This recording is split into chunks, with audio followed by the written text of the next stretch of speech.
Different by design. Studebaker is. Studebaker is. Studebaker is. Hey everybody, Andy Beckman here from the Studebaker National Museum.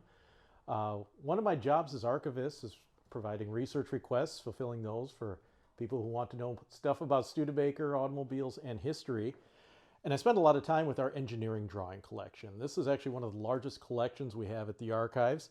And the engineering drawings are just that. They are technical drawings for Studebaker and Packard, parts and pieces on cars.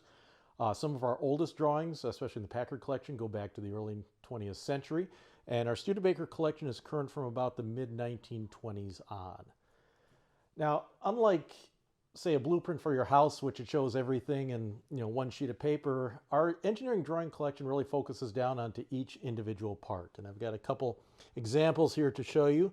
This particular drawing is for a wiring harness for looks like a 62 Lark here. And it just shows the harness, all the details, and just the technical and artist details that went into these is just amazing. I have no drawing ability, and guys who can do this, I know they had a drafting table and other things to help them do that, but it's really quite impressive. And some larger pieces here. Some of you may recognize this as a clutch disc, and I think this is also from an early 60s Lark. But these are organized by part number. Studebaker had a pretty logical part numbering system, just a series of consecutive numbers.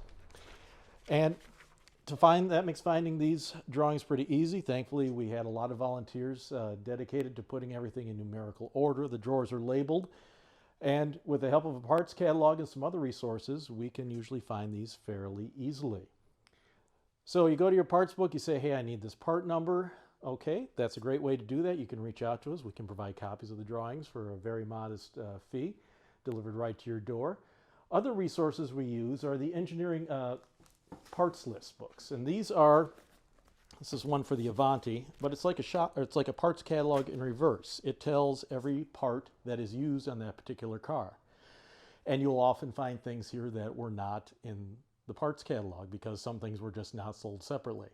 If it was a part that was served as an assembly, you may not, like a water pump, for example, you may not have every detail part listed in the parts catalog, but that is listed within the engineering release books and very helpful for people who are out there reproducing parts. Other times, if we have vehicles we don't have a release book for, we will go to the actual part number books. And these are the books that the engineers used to actually sign out the part numbers.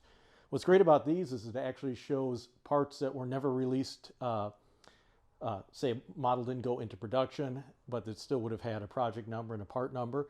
Those were assigned in these books as well. We actually have the engineering drawing numbers, the part numbers signed out for the Studebaker race car engines in the 32 and 33 Indianapolis specials, and those are listed in here as well. Now I've shown you some of the smaller drawings here. These go from a simple A-size drawing, which is like an 8.5 by 11 sheet of paper, all the way up to see the bigger C and D sizes, to a rolled drawing. And this is for actually a weasel hull.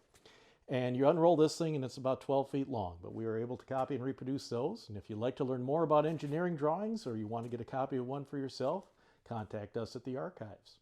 By design.